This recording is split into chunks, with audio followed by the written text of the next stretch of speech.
Hey, we're back to discuss Pitch Perfect 2, and if you watched our review, we were mixed on it. Didn't really care for it quite as much as the first one, but we're here to discuss it and talk about spoilers and that sort of thing. So, what's different about this movie from the first movie? We talked about how Rebel Wilson's character is sort of pushed into the foreground. There's a little bit less Anna Kendrick in it, although she is still sort of the primary focus. It does follow her for the most part. But using a comic relief character as a bigger part of the second movie is kind of a classic mistake. A lot of movies do that, and it kind of blows up in their face. I've also heard people say that they'd be all for a Fat Amy spin-off of Pitch Perfect, of the Pitch Perfect series, which, best of luck with all that. No. Find somebody to write it, I guess is what I would say, as opposed to whoever isn't involved in writing the jokes for this, because there wasn't a good sense of balance or comic timing or any of that sort of stuff. On the music side of things, I was talking to Aaron a little bit about this before we started shooting, but the thing that really won me over about the first one, because I get uncomfortable around, and I'm a singer and musician and all this, but I get uncomfortable around like singing competitions. I don't really like that style of music or that style of singing all that much, and it bothers me. What won me over about the first movie was that it was mostly about how Anna Kendrick's character did these mashups, and those were the most interesting parts, I thought, musically in the first one. That happens only twice in this movie. It happens with Snoop Dogg in the studio, and it happens at the end of the movie. And all the rest of the music is just forgettable. They kind of recycle the battle sequence with David Cross, which should be funnier than it is, and it has its moments, but it's just kind of there. But the music just never really, it was never, impressive the way that the first one was. Yeah. I think the battle scene that they did was pretty typical. I mean, you expected it to be in this one since it was in the last one, and there was a newer group. The German group that was in there. I think the part that did bother me the most about this movie was how many stupid cameos there were. Like, why do you need Robin Roberts to be in there? Why do you need, Peg Bundy is what she'll always be. Why do you need her in there? Katie. Just so many other actors and actresses and singers, like Key and Peele, he was in there as the producer, Snoop Dogg, Anna Kendrick could have been a producer, and she didn't need, a major recording artist to be in. Yeah, it feels like it's probably a combination of either Elizabeth Banks asking her friends for help, or people that liked the first one that just kind of wanted to cameo in the second one. Yeah. I liked the group that was all comedians, that was one of the battling groups. Did you watch? That was good. The best. I mean, that group was good, because, they're comedians, but they're not it's not like they threw Kevin Hart and, all other major comedians in there. And I liked the Green Bay Packers group. I thought that was funny too. That was funny. Twist. That was pretty good. That was funny too. But Elizabeth Banks turning into her co-star, basically becoming the same person that'll say anything that comes in their mind, shock humor, racist stuff. That didn't work, and the rest of it is just the girl from Guatemala making terrible Guatemalan jokes, and Fat Amy making terrible Fat Amy jokes. Don't forget the Asian who says weird stuff.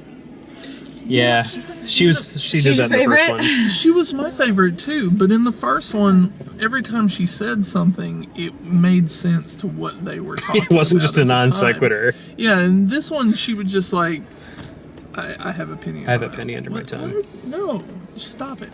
It didn't make any sense. It was like they tried to ramp everything from the first one up to 11, and they just couldn't do it. Including the running time. Oh. Because man alive. Man. To be 2 hours? 115 minutes. You say you do need it to be 2 hours. I thought it was good. What was your favorite part? I really like the little campfire thing. That whole part where they're at that So that little camp. I thought that was good too. And the bone I have to pick with the movie, and the thing that I had when I was seeing the trailers originally was that Aubrey, the leader from the first movie, wasn't in this. Except for that one sequence, she's like at the camp and she's the one that like teaches him and brings him back. And that to me is a huge mistake because the whole central conflict of the first movie is her character and Anna Kendrick's character. And you just take that character out, it's like this isn't really a continuation of that story. It's like a similar story with a few of the same characters. I don't know. I would have liked to have seen that character a little bit more. I don't think I mind that she was gone from the movie. I just wish they would have developed the plot a little bit more, like what they were doing to go to the competition, how they got to the competition, all their other past competitions. Oh, yeah. I mean, like they just said that, oh, we won all these championships and I'm a blah blah blah, and it's just like, how'd you get there? The last movie you only had one competition. And scene to scene, like just things happened. Yeah. You know, you just had to take for granted that like 6 months have passed since the last scene. Yeah. Because a bunch of things have progressed. The timeline was off. Say something else positive about the movie, because I feel like all we're doing is tearing it down. Anyone?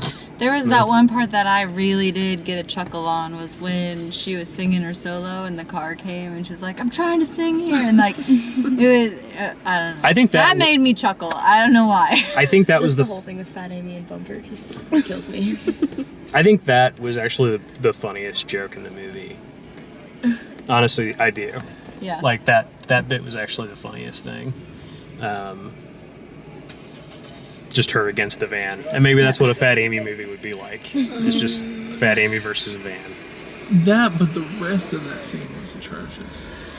Like everything leading up to that was terrible. Well, it was one of those things where it could have been a really, really funny 30-second scene, and they made it a pretty funny 5-minute scene. Yeah. Like, she sings the whole way across the freaking lake. And when she starts, she's basically whispering, which you just have to use, like, movie logic that he can hear her on the other side, because she's like... But... Editing would have helped a lot. The replacement for cups for this movie was terrible. Yeah. Yeah. The hand jive slapping. The flashlight. The flashlight song was horrible. But that was written by Sia. Is that how you say it? Sia? Sia? Yeah, she wrote that song. Yeah, but it wasn't Sia singing it. No. Elastic Heart, it would have been better. Yeah. Sia sings everything better. That's because she's singing. It's true. She's been in the game a long time. It actually says a lot that Sia wrote the song, and I just couldn't care less about that song in this movie. I think she did only co-write it, so maybe that's why. Still, it was just bad. Nonetheless. Pitch Perfect 2. Go out and see it. Or not. Get Or bitch not. slapped. Or What? don't. If you Oh, if you are in high school, go see it for sure. Do it. That's Do what it. You're gonna love it. If you're not, rent it. if nothing else, I am very happy that we are done seeing the trailers about the pitch is back and pitch slapped and all of those stupid puns that have been. Deep down, he loved it. Oh god, the last 3 months of my life. Okay, thanks for watching. If you like the way we do these, please like the videos, subscribe, check out all the written video reviews at dalemaxfield.com, and thanks for watching.